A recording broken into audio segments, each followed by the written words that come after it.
J'ai un parcours professionnel d'informaticienne, de programmeur à directrice informatique.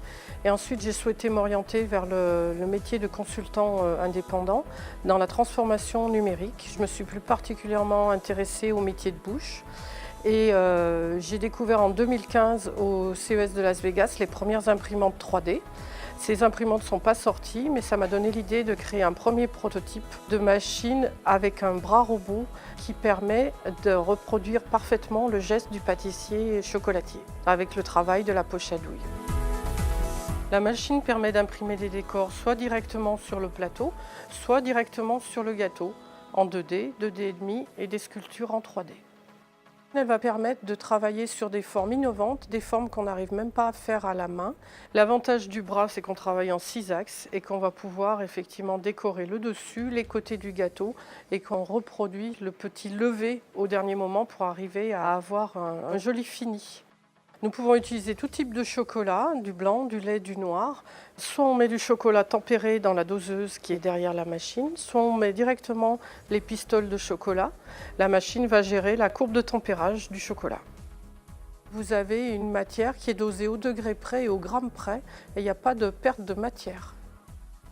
On peut avoir aussi une autre version qui va être sur les pâteux salés avec de la purée de pommes de terre, avec de la purée de légumes, de la purée d'algues, de la purée de poisson. Les avantages de l'impressionnante, c'est de la régularité, de la rapidité. On est 3 à 4 fois plus rapide que la main de l'homme et que les petites imprimantes du marché. Nous avons développé un logiciel spécifique qui permet de dessiner en 2D, 2D+, sur la tablette graphique.